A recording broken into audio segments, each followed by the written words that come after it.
Welcome students to commerce study business study lecture. आज आप discuss करांगे टाइप्स ऑफ द ऑर्गेनाइजेशन कि organisation जो है किन्ने टाइप्स की होंदी हैं। ऑर्गेनाइजेशन जो है दो टाइप्स की होंदी हैं, formal organisation and informal organisation. Formal organisation किहड़ी होंदी है? फॉर्मल ऑर्गेनाइजेशन ऑर्गेनाइजेशन होंदी है जिहदे विच ऑफिशियल फ्रेमवर्क हुंदा है ताकि जिहड़े ऑर्गेनाइजेशन के गोल्स हैगे उन्हां नूं अचीव किया जा सके। एंड ये जो है ये जिहड़ी ऑर्गेनाइजेशन है क्लीयरली ये डिफाइंड हुंदी है इहदे विच अथॉरिटी कि किसी का की काम है तो किसी की की रिस्पॉन्सिबिलिटी है कि किहड़े सबॉर्डीनेट्स से की अथॉरिटी है, की रिस्पॉन्सिबिलिटी है, की रिलेशनशिप है। इस चीज़ जो है क्लीयरली फॉर्मल ऑर्गेनाइजेशन विच डिफाइंड हुंदी है। और इस टाइप दी ऑर्गेनाइजेशन दे विच सबॉर्डीनेट नूं जो भी कोई ऑर्डर आता है सुपीरीयर वालों उन्होंने ओबे करना पैंदा है, मनना पैंदा है। यानी कि इन सिंपल लैंग्वेज जी ਆਪਾਂ ਗੱਲ ਕਰੀਏ कि फॉर्मल ऑर्गेनाइजेशन जो है एक बहुत ही स्ट्रिक्ट टाइप की ऑर्गेनाइजेशन होंदी है कि ये जो भी स्ट्रक्चर बनिया होंदा ऑर्गेनाइजेशन का उन्होंने स्ट्रिक्टली फॉलो करना पैंदा है। एंड जो भी ऑर्डर दिते जाते हैं सबॉर्डीनेट में सारे ऑर्डर मनने पैंदे और ये किसी परसन की अथॉरिटी है, की रिस्पॉन्सिबिलिटी है, ये सब कुछ जो है क्लीयर हुंदा है। हुण अगे ये फीचर्स या करैक्टरिस्टिक्स कि ये जोड़े फॉर्मल ऑर्गेनाइजेशन ये की फीचर है। हुण ये जी हैगी ऑफिशियली डिज़ाइन स्ट्रक्चर है कि मतलब कि ये जोड़ा है ऑफिशियली डिज़ाइन स्ट्रक्चर है। फॉर एग्जाम्पल जिदा टॉप लैवल सब तो उपर टॉप लैवल हुंदा है, फिर मिडल लैवल हुंदा है, फिर लोअर लैवल हुंदा है। ठीक है, दिस इज़ अ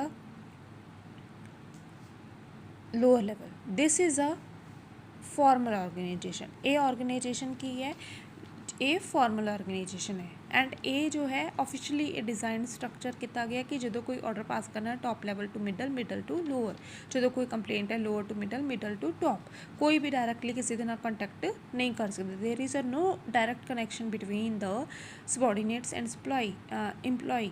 ये सबॉर्डीनेट्स एंड सुपीरीयर का कोई भी डायरैक्ट जोड़ा है रिलेशनशिप नहीं है। ऑनर तो जोड़ा वर्कर का कोई डायरैक्ट रिलेशनशिप नहीं है। एंड ऑफिशियली डिज़ाइन स्ट्रक्चर है कि जो कम्युनिकेशन होया उसी के थ्रू ही होएगा। एंड ये डेलीगेशन ऑफ अथॉरिटी जो है टॉप लैवल वाले मिडल वाले दोगे, मिडल वाले लोअर लैवल में दोगे। इस तरीके ये अथॉरिटी जो है पास ऑन होएगी। एंड ये अथॉरिटी एंड रिस्पॉन्सिबिलिटी दोनों चीज़ा जो है अगे तो अगे ट्रांसफर कीतियां जांदियां। एंड जिन्होंने ट्रांसफर कीतियां जांदियां वो परसन जो अकाउंटेबल भी हुंदा है, यानी कि आंसरेबल भी हुंदा है जो भी काम उन्हें किया। एंड ये जिहड़ी हैगी ऑर्गेनाइजेशन स्पैशलाइजेशन प्रोवाइड करती है क्योंकि ये वर्क नूं टास्क नूं डिफरेंट पार्ट में डिवाइड कर देती है जिहदे नाल सेम वर्क कर करके जो है परसन जो है स्पैशलाइज हो जाता है। एंड इस तरीके की ऑर्गेनाइजेशन विच फोकस होंदा है काम की करना है, किन्ने काम करना है इस चीज़ से फोकस नहीं किया जाता, काम की करना है इस चीज़ से फोकस किया जाता है। इस तरीके की ऑर्गेनाइजेशन टॉप मैनेजमेंट के द्वारा क्रिएट की जाती है। एंड ये ऑर्गेनाइजेशन चार्ट जिदा तुहानूं चार्ट शो किया इदा इस तरीके ये चार्ट दे इस तरीके ऑर्गेनाइजेशन चार्ट के नाल ये शो की जाती है। एंड ये जर्नली ही जोड़े रूल्स होंगे रिटन फॉर्म में होंगे, प्रोसीजर भी रिटन होंगे। And communication in form of scalar chain जिदा हुण A B C D E F. हुण ए पहला बी नाल गल करेगा, फिर सी नाल, जे इधर गल करेगा तो डी नाल, ई नाल, एफ नाल। मतलब कि एक जो हैगी है एक लाइन दे विच ही कम्युनिकेशन ट्रांसफर होएगी अपनी मर्जी के नाल, जिदा सी डी नाल, ए एफ दे नाल, इदां कोई भी ये इस तरीके नाल कम्युनिकेशन नहीं होगी। ये की है कम्युनिकेशन एक लाइन दे विच ट्रांसफर होएगी, A to B, B to C, फिर A D to E to F. हुण अगे नैक्सट है इनफॉर्मल ऑर्गेनाइजेशन। हुण इनफॉर्मल ऑर्गेनाइजेशन की है जो कि सोशल नीड पूरी करने वास्ते जिहड़ी हुंदी है ऑर्गेनाइजेशन उन्होंने कहते इनफॉर्मल ऑर्गेनाइजेशन। फॉर एग्जाम्पल तुसी किसी कंपनी दे विच काम कर रहे हो, हुण उस कंपनी विच काम करते हुए तुहानूं 6-7 साल हो गए। हुण उस company which GSB department which जिदा फॉर एग्जाम्पल तुसी सेल्स डिपार्टमेंट विच हो, हुण सेल्स डिपार्टमेंट विच तुहाडे नाल तुसी मैनेजर हो तो तुहाडे नाल उत्थे 2-3 इंपलॉईज़ जिहड़े हैगे वर्क कर रहे हैगे तो ऑटोमैटिकली तुहाडा उन्हां नाल की बन जाएगा, सोशल रिलेशनशिप बन जाएगा। ठीक है, हुण इहनूं कहंदे है कि जदों ऑफिशियल जिहड़ा हैगा बिजनेस या जिहड़ा ऑफिशियल ऑर्गेनाइजेशन उहदे विच जदों कंटिन्यू वर्क करते करते इनफॉर्मल ग्रुप बन जाते हैं उन्होंने कहते हैं इनफॉर्मल ऑर्गेनाइजेशन। हुण इहदा ਫੀਚਰ ਕੀ ਹੈ ਕਿ ਇਹ ਨੈਚੁਰਲ ਮੈਨਰ ਹੈਗਾ ਹੈ ਕਿ ਆਪਣੇ ਆਪ ਹੀ ਕ੍ਰੀਏਟ ਹੁੰਦੀ ਹੈ, ਇਹਨੂੰ ਕਿਸੇ ਨੂੰ ਕ੍ਰੀਏਟ ਕਰਨ ਦੀ ਲੋੜ ਨਹੀਂ ਹੈਗੀ, ਇਹ ਆਪਣੇ ਆਪ ਹੀ due to the atmosphere of the organisation ਜਿਹੜੀ ਆਪਣੇ ਆਪ ਹੀ ਕ੍ਰੀਏਟ ਹੋ ਜਾਂਦੀ ਹੈ। ਐਂਡ ਇੰਡੀਵਿਜੂਅਲ ਟ੍ਰੇਟ ਜਿਹਦਾ ਮਤਲਬ ਕਿ ਹੁਣ ਉਹਨਾਂ ਦੀ ਲਾਈਕਸ ਡਿਸਲਾਈਕਸ, ਠੀਕ ਹੈ, ਕਲਚਰ, ਕਾਸਟ, ਲੈਂਗੁਏਜ, ਜਦੋਂ ਇਹ ਸਾਰੀਆਂ ਚੀਜ਼ਾਂ ਜਦੋਂ ਮਿਲਦੀਆਂ ਜੁਲਦੀਆਂ ਹੁੰਦੀਆਂ, ਇੰਡੀਵਿਜੂਅਲ ਆਦਤਾਂ ਮਿਲਦੀਆਂ ਜੁਲਦੀਆਂ ਹੁੰਦੀਆਂ, ਜਿਹਨੂੰ ਆਪਾਂ ਸਿੰਪਲ ਭਾਸ਼ਾ ਵਿੱਚ ਕਹੀਏ, ਅਤੇ ਉਸ ਟਾਈਮ ਵੀ ਜਿਹੜੀ ਹੈਗੀ ਹੈ ਇਨਫੋਰਮਲ ਆਰਗੇਨਾਈਜੇਸ਼ਨ ਕ੍ਰੀਏਟ ਹੋ ਜਾਂਦੀ ਹੈ। ਐਂਡ ਇਨਫੋਰਮਲ ਜਿਹੜੀ ਹੈਗੀ ਹੈ ਆਰਗੇਨਾਈਜੇਸ਼ਨ ਕਿਉਂ ਕ੍ਰੀਏਟ ਹੁੰਦੀ? Because man is a social animal. Man ਕੀ ਹੈ? Social animal. ਮੈਨ ਜੋ ਹੈ ਸੁਸਾਇਟੀ ਵਿੱਚ ਰਹਿੰਦਾ ਹੈ, ਉਹਨੂੰ ਮਤਲਬ ਕਿ ਜਿਹੜਾ ਹੈਗਾ ਕਿਸੇ ਨਾਲ ਗੱਲਬਾਤ ਕਰਨ ਵਾਸਤੇ ਕੋਈ ਨਾ ਕੋਈ ਪਰਸਨ ਚਾਹੀਦਾ ਹੈ, ਕੋਈ ਨਾ ਕੋਈ ਉਹਦੀ ਜਿਹੜੀ ਸੋਸ਼ਲ ਨੀਡ ਜਿਹੜੀ ਉਹਦੀ ਅਰਾਈਜ਼ ਹੋ ਜਾਂਦੀ ਹੈ, ਅਤੇ ਜਿਹਦੇ ਕਰਕੇ ਕੀ ਹੈ ਕਿ ਸੋਸ਼ਲ ਸੈਟਿਸਫੈਕਸ਼ਨ ਆਪਣੀ ਮਤਲਬ ਕੀ ਹੈ ਸਮਾਜਿਕ ਜਿਹੜੀ ਹੈਗੀ ਹੈ ਜ਼ਰੂਰਤ ਪੂਰੀ ਕਰਨ ਵਾਸਤੇ ਵੀ ਜਿਹੜੀ ਹੈਗੀ ਹੈ ਇਹਦੇ ਵਿੱਚ ਰਿਲੇਸ਼ਨਸ਼ਿਪ ਬਣ ਜਾਂਦੇ ਹੈ। ਹੁਣ ਇਹਦੇ ਵਾਸਤੇ ਕੋਈ ਵੀ ਫਾਰਮਲ ਚਾਰਟ ਨਹੀਂ ਹੈਗਾ, ਜਿੱਦਾਂ ਮੈਂ ਤੁਹਾਨੂੰ ਦੱਸਿਆ top level, lower level, middle level, ਇਹਦੇ 'ਚ ਇਹੋ ਜਿਹਾ ਕੋਈ ਵੀ ਚਾਰਟ ਦੀ ਲੋੜ ਨਹੀਂ, ਕਿਸੇ ਦੇ ਨਾਲ ਵੀ ਤੁਹਾਡਾ ਜੋ ਹੈ ਰਿਲੇਸ਼ਨਸ਼ਿਪ ਬਣ ਸਕਦਾ ਹੈ। ਔਰ ਇਹ ਜਨਰਲੀ ਅਨਰਿਟਨ ਫਾਰਮ ਵਿੱਚ ਹੁੰਦੀ ਹੈ, ਇਹਦੇ ਵਿੱਚ ਕੁਝ ਵੀ ਲਿਖਿਆ ਨਹੀਂ ਹੁੰਦਾ, ਨਾ ਇਹਦੇ ਵਿੱਚ ਇਹ ਕਿੱਦਾਂ ਚਲਾਉਣੀ ਹੈ, ਨਾ ਇਹਦੇ ਕੋਈ ਰੂਲਸ ਹੁੰਦੇ ਹੈ, ਨਾ ਕਿਤੇ ਕੋਈ ਆਬਜੈਕਟਿਵ ਹੁੰਦੇ ਹੈ। And integral part of the whole organisation ਹੈ, ਜਿੰਨੀ ਵੀ ਆਰਗੇਨਾਈਜੇਸ਼ਨ ਹੈ ਉਹਦਾ ਅੰਦਰਲਾ ਹਿੱਸਾ ਹੁੰਦੀ ਹੈ। ਇਹਦੇ ਵਿੱਚ ਕੋਈ ਵੀ ਡਿਫਾਈਨਡ ਸਟਰਕਚਰ ਨਹੀਂ ਹੁੰਦਾ, ਇਹ ਆਪਣੇ ਆਪ ਇਹ ਵੋਲੰਟਰੀ ਆਰਗੇਨਾਈਜੇਸ਼ਨ ਮਤਲਬ ਇਹ ਆਪਣੇ ਆਪ ਹੀ ਫਾਰਮ ਹੁੰਦੀ ਹੈ, ਕਿਸੇ ਨੂੰ ਇਹਨੂੰ ਫਾਰਮ ਕਰਨ ਦੀ ਲੋੜ ਨਹੀਂ।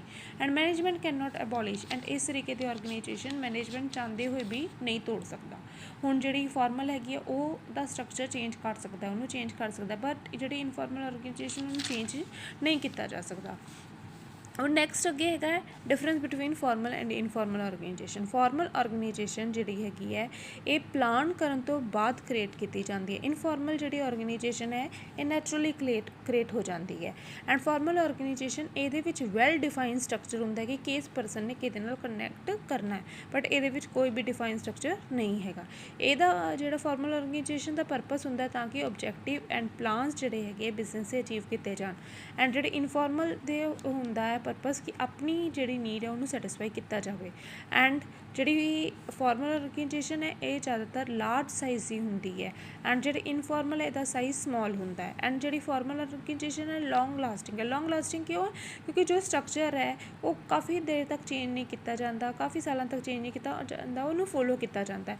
ਬਟ ਜਿਹੜੀ ਇਨਫੋਰਮਲ ਹੈ ਕਿ ਤੁਹਾਡੀ ਕਿਸੇ ਦੇ ਨਾਲ ਇਹਦੀ ਸਟੇਬਿਲਿਟੀ ਡਿਪੈਂਡ ਕਰਦੀ ਤੁਹਾਡੀ ਕਿਸੇ ਨਾਲ ਬਣਦੀ ਕਦੋਂ ਤੱਕ ਹੈ, ਤੁਹਾਡੀ ਲਾਈਕ ਕੀ ਹੈ, ਡਿਸਲਾਈਕ ਕੀ ਹੈ, ਇਹਨਾਂ ਸਾਰੀਆਂ ਚੀਜ਼ਾਂ 'ਤੇ ਇਹਦੀ ਸਟੇਬਿਲਿਟੀ ਹੈ। ਜਾਂ ਤੁਹਾਡਾ ਐਟੀਟਿਊਡ ਕਿਸੇ ਦੇ ਨਾਲ ਕੀ ਹੈ, ਜੇ ਤੁਸੀਂ ਅੱਛਾ ਬਿਹੇਵ ਕਰੋਗੇ ਤਾਂ ਹੋ ਸਕਦਾ ਹੈ ਇਨਫੋਰਮਲ ਆਰਗੇਨਾਈਜੇਸ਼ਨ ਤੁਹਾਡੀ ਕਾਫੀ ਅੱਛੀ ਚੱਲੇ, ਕਾਫੀ ਸਾਲਾਂ ਚੱਲੇ, ਬਟ ਅਗਰ ਤੁਸੀਂ ਅੱਛਾ ਬਿਹੇਵ ਨਹੀਂ ਕਰੋਗੇ ਤਾਂ ਹੋ ਸਕਦਾ ਹੈ ਇਹ 2 ਮਹੀਨਿਆਂ 'ਚ ਟੁੱਟ ਵੀ ਜਾਵੇ। ਠੀਕ ਹੈ, ਹੁਣ ਅੱਗੇ ਕੀ ਫਾਰਮਲ ਆਰਗੇਨਾਈਜੇਸ਼ਨ ਜੋ ਹੈ ਰਿਜਿਡ ਹੁੰਦੀ ਹੈ, ਇਹ ਜਲਦੀ ਦੇ ਨਾਲ ਚੇਂਜ ਨਹੀਂ ਕੀਤੀ ਜਾਂਦੀ, ਬਟ ਇਨਫੋਰਮਲ ਜੋ ਹੈ ਫਲੈਕਸੀਬਲ ਹੈ, ਆਪਾਂ ਜਿੱਦਾਂ ਮਰਜ਼ੀ ਆਪਣਾ ਫਰੈਂਡ ਸਰਕਲ ਜੋ ਹੈ ਚੇਂਜ ਕਰ ਸਕਦੇ ਹਾਂ। ਐਂਡ ਫਾਰਮਲ ਆਰਗੇਨਾਈਜੇਸ਼ਨ ਜੋ ਹੈ ਇਹਦੇ ਵਿੱਚ rule procedure and system follow ਕੀਤਾ ਜਾਂਦਾ ਹੈ।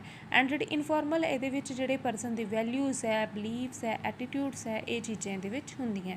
ਐਂਡ ਜਿਹੜਾ ਮਤਲਬ ਕਿ ਫਾਰਮਲ ਆਰਗੇਨਾਈਜੇਸ਼ਨ ਇਹਦੇ ਵਿੱਚ ਪਰਟੀਕੂਲਰ ਇੱਕ ਚੈਨਲ ਆਫ ਕਮਿਊਨੀਕੇਸ਼ਨ ਹੈ, ਉਹਦੇ ਥਰੂ ਗੱਲਬਾਤ ਹੁੰਦੀ ਹੈ, ਬਟ ਜਿਹੜੀ ਇਨਫੋਰਮਲ ਹੈ ਇਹਦੇ ਵਿੱਚ ਕੋਈ ਵੀ ਪਰਟੀਕੂਲਰ ਚੈਨਲ ਨਹੀਂ ਹੈ ਜਿਹਦੇ ਥਰੂ ਗੱਲਬਾਤ ਹੁੰਦੀ ਹੈ। ਐਂਡ ਫਾਰਮਲ ਦੇ ਵਿੱਚ ਰਿਟਨ ਰੂਲ ਰੈਗੂਲੇਸ਼ਨ ਹੁੰਦੇ ਹੈ, ਐਂਡ ਇਨਫੋਰਮਲ ਦੇ ਵਿੱਚ ਕੋਈ ਵੀ ਰਿਟਨ ਰੂਲਸ ਰੈਗੂਲੇਸ਼ਨ ਨਹੀਂ ਹੁੰਦੇ।